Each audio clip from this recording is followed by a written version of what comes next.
Assalamu alaikum, dear students. Hope you are all fine. Welcome to the practical course of Biomedical Control System. Here's your lab instructor, Nashita Alwaz.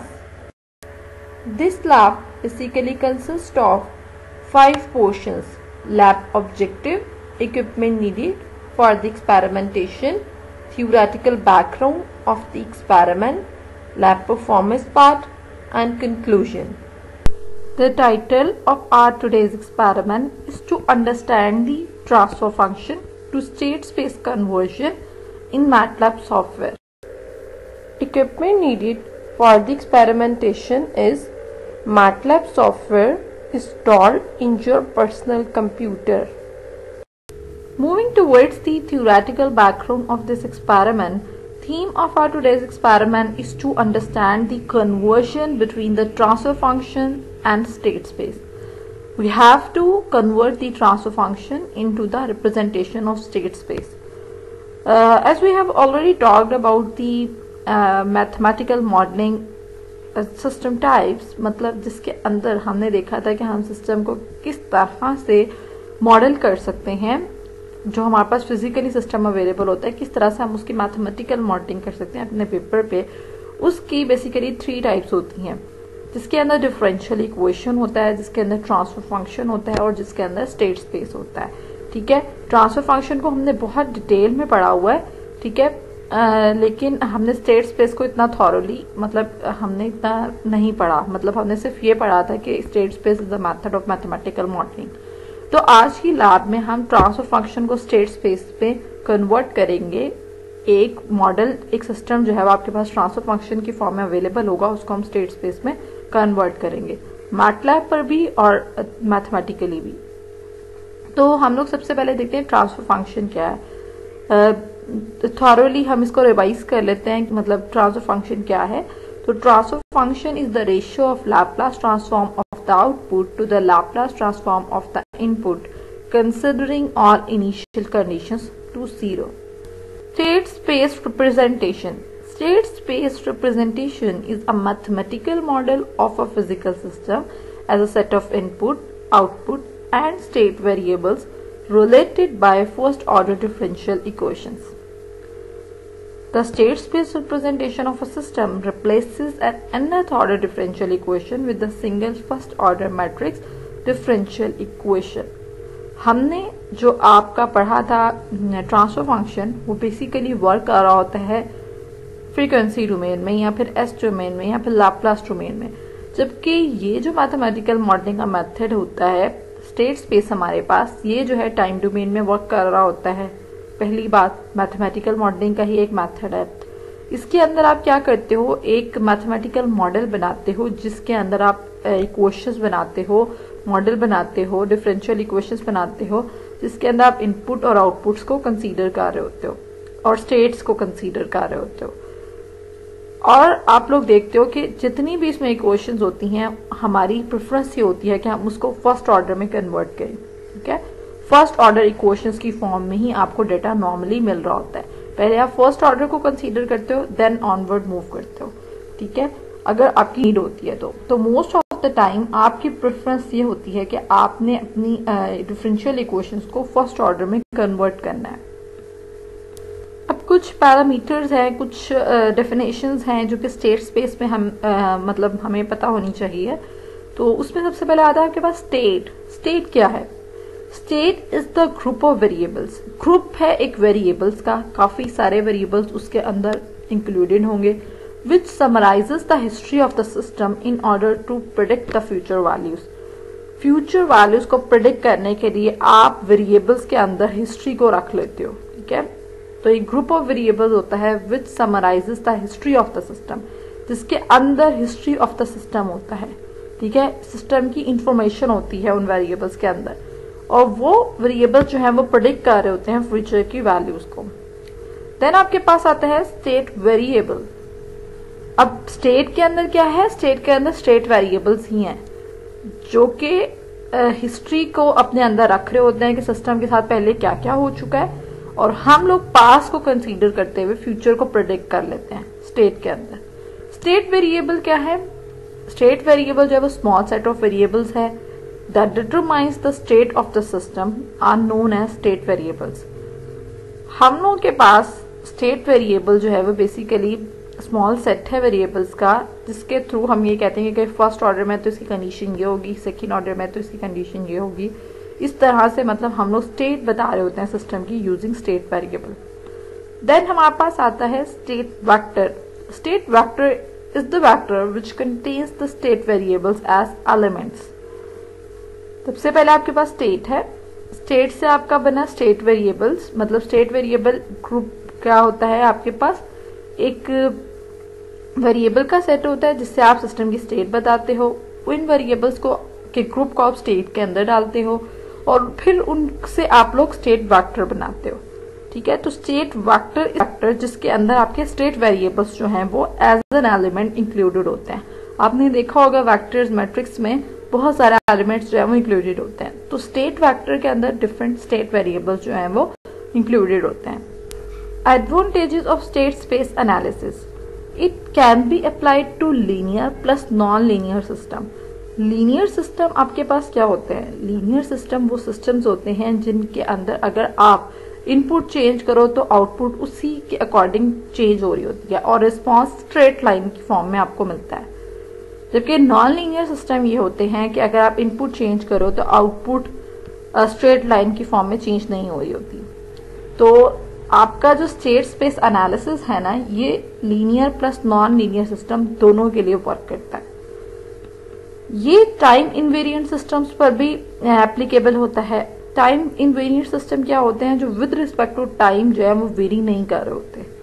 ठीक है, with respect to time जो system very नहीं कर रहे होते हैं उन पर भी ये स्टेट स्पेस एनालिसिस जो है वो आप लोग अप्लाई कर सकते हो। फर्दर मोर ये मीमो टाइप ऑफ सिस्टम्स में भी अप्लाई हो सकते हैं जिनके अंदर मल्टीपल इनपुट्स और मल्टीपल आउटपुट्स आपको मिल रही होती हैं। It gives an idea about the internal state of the system. अभी हमने क्या है, हम स्टेट बनाते हैं, सिस्टम की प्रीवियस सिचुएशन को कंसीडर करते हुए उसका फ्यूचर प्रिडिक्ट करते हैं। तो हम क्या करते हैं, इंटरनल स्टेट देख रहे होते हैं सिस्टम की। ठीक है, तो इंटरनल स्टेट के बारे में भी स्टेट स्पेस एनालिसिस आपको इन्फॉर्मेशन देता है और ये ट्रांसफर फंक्शन से ज्यादा एक्यूरेट है। Disadvantages of state space analysis. State space आपके पास जो होता है वो कॉम्प्लेक्स होता है, इसके अंदर बहुत हाई लेवल की कंप्यूटेशन जो है वो रिक्वायर होती है, जबकि ट्रांसफर फंक्शन जो है वो इतना ज्यादा कॉम्प्लेक्स सिस्टम नहीं होता। अभी हम देखेंगे कि स्टेट स्पेस जो है वो में कंप्यूटेशन बहुत रिक्वायर होती हैं, स्टेट वेरिएबल्स का बहुत ज्यादा प्रॉब्लम हो रहा होता है आकर, जिसकी वजह से ये सिस्टम जो है वो मॉडलिंग एक जो मेथड है ये बहुत कॉम्प्लेक्स है, इसके अंदर बहुत ज्यादा मैथमेटिकल वर्क जो है वो रिक्वायर होता है। ये इसका ड्रॉबैक है, अदरवाइज ये एक्यूरेट होता है ट्रांसफर फंक्शन से। Journal state space representation. State equation और आउटपुट इक्वेशन, दो इक्वेशन आपके स्टेट स्पेस एनालिसिस में होती हैं। अब स्टेट इक्वेशन के अंदर आपका जो सबसे पहले आती है चीज एक्स डॉट, जो मैंने लिखा हुआ है, dot is basically use to represent the derivative. तो जब आपके पास सिंगल डॉट है इट मीन सिंगल डेरिवेटिव है, तो एक्स ऑफ टी क्या है, आपके पास स्टेट वेक्टर है। और देन आपके पास ए आ जाता है मैट्रिक्स। ठीक है, वो आपका स्टेट मैट्रिक्स होता है। एक्स ऑफ टी क्या है, वेरिएबल्स हैं जो कि आपके स्टेट मैट्रिक्स के साथ इन्वॉल्व होते हैं। देन बी आ जाता है, बी आपके पास क्या होता है, इनपुट मैट्रिक्स होता है। यू ऑफ टी क्या है, इनपुट वेक्टर है। सही है। देन आपके पास सेकंड जो इक्वेशन होती है वो बेसिकली होती है आउटपुट इक्वेशन। आउटपुट इक्वेशन के अंदर वाई ऑफ टी क्या है, आउटपुट मैट्रिक्स है, आउटपुट वेक्टर है आपके पास। सी क्या है, सी आपके पास आउटपुट मैट्रिक्स है। देन आपके पास डी क्या है, डी होता है coupling between input and output. Most of the time जो कपलिंग होती है 99% जीरो कंसीडर होती है, क्योंकि इनपुट का आउटपुट पे इफेक्ट होता है। तो coupling most of the time between input and output zero होती है। तो डी क्या कर रहा होता है, कपलिंग शो कर रहा होता है। यू ऑफ टी क्या है, अगेन आपके पास एक इनपुट वेक्टर है।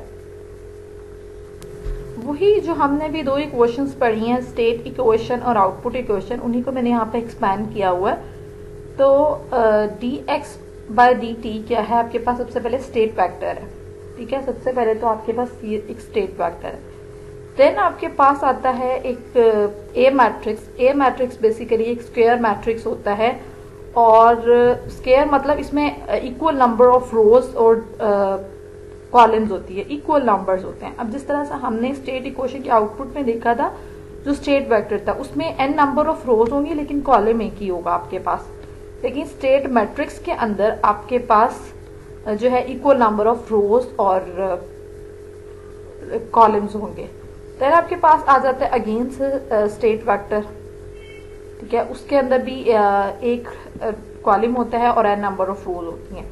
देन प्लस b मतलब इनपुट मैट्रिक्स। इनपुट मैट्रिक्स में क्या होता है आपके पास कि n नंबर ऑफ रोज होती हैं और नंबर ऑफ कॉलम्स होते हैं। कॉलम एक नहीं होता, कॉलम ज्यादा हो सकते हैं लेकिन इक्वल नंबर ऑफ रोज और कॉलम्स नहीं होते इनपुट मैट्रिक्स के अंदर। देन आपके पास आ जाता है इनपुट वेक्टर, ठीक है। इनपुट वेक्टर के अंदर एक ही कॉलम होता है और n या r नंबर ऑफ रोज होती हैं।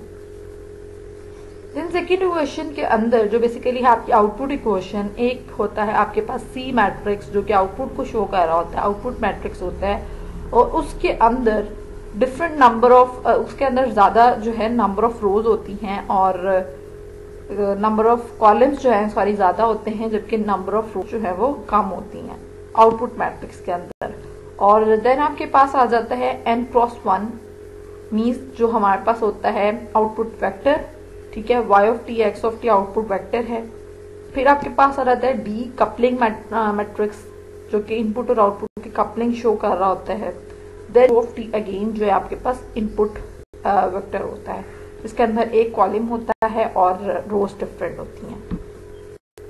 So moving towards the basic objective of our today's experiment which is the transfer function to state space conversion. हमारे पास ट्रांसफर फंक्शन गिवन है, उसको हमने स्टेट स्पेस में चेंज करना है।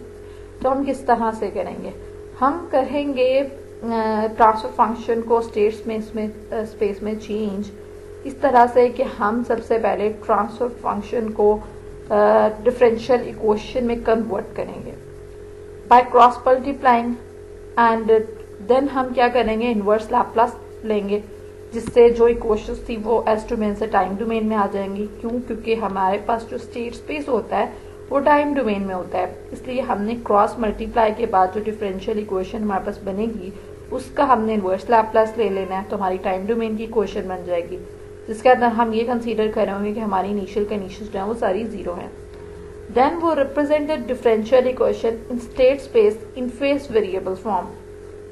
उसके बाद हम फेज को कंसीडर करते हुए स्टेट स्पेस की डिफरेंशियल इक्वेशन बनाएंगे। Now moving towards the transfer function to state space conversion example. सबसे पहले हमारे पास एक ट्रांसफर फंक्शन गिवन है जो कि रेशियो है between your output and the input. C of s divided by R of s equals to 24 divided by s cube plus 9s square plus 26s plus 24। हम लोग पहला स्टेप क्या है, हम लोग इसके लिए करते हैं क्रॉस मल्टीप्लिकेशन, ठीक है। मैंने क्या किया, C of s को डिनोमिनेटर से मल्टीप्लाई किया और 24 को मैंने R of s से मल्टीप्लाई किया, तो मेरे पास इक्वेशन एक बन गई। अब इस इक्वेशन को जो सेकेंड नंबर पर लिखी हुई है इसको मैंने टाइम डोमेन में चेंज करना है। हमें पता है टाइम डोमेन के अंदर अगर सिंपल s है और उसके साथ C of s है तो हमारे पास क्या बनेगा, d C of t divided by dt। Single s means single derivative, double s means double derivative, triple s means triple derivative. तो सबसे पहले आपके पास क्या है, s क्यूब मतलब triple times derivative, d cube divided by dt cube और C of t plus 9d square C of t divided by dt square plus 26d C of t divided by dt plus 24 C of t which is equals to 24 R of t। R of t क्या है, आपके पास input है। Then अब हम क्या करते हैं, हम लोग स्टेट वेरिएबल्स बनाते हैं। स्टेट वेरिएबल्स क्या कहते हैं, स्टेट वेरिएबल्स आपके पास होती हैं x1 x2 और x3 की वैल्यूज। इक्वेशन में C of t की जिस तरह की मतलब रिप्रेजेंटेशन है उसके अकॉर्डिंग हम x1 x2 और x3 बनाएंगे। तो x1 equals to C of t means which is equals to C है, क्योंकि हम टाइम डोमेन की बात करें हैं तो हम t लिखें या ना लिखें तो अंडरस्टूड है, ठीक है। तो x1 equals to C of t equals to c, then हमारे पास x2 किसके इक्वल है। अब x1 हमने मान लिया था कि c के इक्वल है, x2 हम मान लेते हैं कि सिंगल डेरिवेटिव के इक्वल है। तो D of T divided by D T single derivative है तो c के ऊपर एक डॉट आ गया। देन x ऑफ 3 में क्या है, आपके पास दो डेरिवेटिव्स हैं। जब दो डेरिवेटिव्स आते हैं आपके पास D square C of T divided by D T square which is equal to C double derivative के इक्वल वो आपके बन जाता है। ठीक है, x ऑफ 3 को हमने कंसीडर कर लिया कि वो c के डबल डेरिवेटिव के इक्वल है। x ऑफ 2 को हमने कंसीडर कर लिया कि वो c के सिंगल डेरिवेटिव के इक्वल है। और देन हमने x1 को कंसीडर किया था कि वो c के इक्वल है। तो अब अगर मैं इक्वेशन नंबर 1 के अंदर c की रिप्रेजेंटेशन बनाती हूँ, ठीक है, इक्वेशन नंबर 1 के अंदर मैं c की रिप्रेजेंटेशन शो करती हूँ in the form of derivative, तो क्या इक्वेशन बनेगी। सबसे पहले d cube c of t by D t cube था, तो इसलिए c के ऊपर 3 डॉट्स आ गए। देन प्लस 9 टी स्क्वायर था, देन 9 के साथ जो c है उसमें 2 डॉट वाला c आ गया, प्लस 26 c सिंपल एक डॉट वाला। क्यों? क्योंकि 26 में D C of T divided by D T है, D C of T means single derivative वाला c, plus 24 C of T which is equals to 24r। ठीक है, पूरी क्वेश्चन में हमने टी क्यों नहीं लिखा c के साथ, क्योंकि अंडरस्टूड है, क्योंकि हम टाइम डोमेन की बात कर रहे हैं। तो ये मेरी क्वेश्चन नंबर 2 बन गई। देन हम क्या करेंगे, हम लिखते हैं कि हम लोग कंसीडर कर लेते हैं, क्योंकि हमारे पास जो इक्वेशन है ना इसमें c के ट्रिपल टाइम्स डेरिवेटिव हैं, तो हम लोग कंसीडर करते हैं कि x1 जो है x1 के ऊपर अगर मैं एक डेरिवेटिव ले लेती हूँ x1 के साथ। ठीक है, ये जो हमारे पास इक्वेशन नंबर 2 से ऊपर का ब्लॉक है, इसमें अगर मैं x1 का डेरिवेटिव लेती हूँ तो क्या बनती है equation, dx1 divided dt equals to c का डेरिवेटिव, c के ऊपर एक डॉट आ जाएगा। तो मतलब x1 का डेरिवेटिव इक्वल्स टू c का डेरिवेटिव। वही चीज मैंने इक्वेशन नंबर 2 की लेफ्ट साइड, इक्वेशन नंबर 2 के नीचे जो लेफ्ट साइड पर पोर्शन है उसमें लिखी हुई है कि x1 का डेरिवेटिव इक्वल्स टू c का डेरिवेटिव, और हम देखा है कि c का डेरिवेटिव किसके इक्वल है, x2 के इक्वल है, तो x2 आ गया। देन अगर मैं x2 का डेरिवेटिव लेती हूँ तो वो x2 का अगर मैं डेरिवेटिव लेती हूँ तो वो c के डबल डेरिवेटिव के इक्वल है, और c का डबल डेरिवेटिव जो है वो इसके इक्वल है x ऑफ 3 के इक्वल है। तो x ऑफ 3 के इक्वल क्या है आपका c का डबल डेरिवेटिव। तो अगर मैं c का ट्रिपल टाइम्स डेरिवेटिव लेती हूँ तो इट मीन्स x3 का एक टाइम डेरिवेटिव आ जाएगा। तो x3 का derivative equals to -24 x1, x1 क्या है c, ठीक है, 24 का हम उधर ले गए, -24 x1 -26 x2, ठीक है, -9 x3 प्लस 24r, और c हमने यहाँ पे कंसीडर किया हुआ है x1 के इक्वल। ठीक है, अब इसी पूरी चीज को हम लोग मैट्रिक्स देते हैं, तो x1 का डेरिवेटिव में अगर मैं देखूं मेरे पास क्या फॉर्म बन रही है, तो 0 1 0 आ जाता है। देन x2 का डेरिवेटिव में आपके पास क्या फॉर्म बन रही है, ना तो x1 है ना x2 है, x3 है, तो सिंपल लास्ट में 1 आ जाएगा। देन x3 के डेरिवेटिव में आपके पास है -24 -26 और -9। 24 इनपुट है तो वो इनपुट वाले मैट्रिक्स में आएगी। ठीक है, हम प्लस करेंगे, और ना तो x1 वाली इक्वेशन में इनपुट है कोई, ना x2 वाली में है, सिर्फ x3 वाली में है, तो हमने 0 0 24r लगा दिया। देन नीचे आएंगे तो आपके पास है c इक्वल्स टू 1 0 0। ठीक है, ये आउटपुट मैट्रिक्स है, तो आउटपुट हमें कहाँ मिल रही है, आउटपुट हमें सिर्फ x1 के केस में मिल रही है, तो c इक्वल्स टू x1 हमने कंसीडर किया हुआ है, तो हम लिख देंगे 1 0 0 x1 x2 x3। Consider the system described by the transfer function. Convert it to state space from using transfer function to state space command. In this lab, we have studied about the transfer function basics, state space basics, and transfer function to state space conversion on MATLAB software.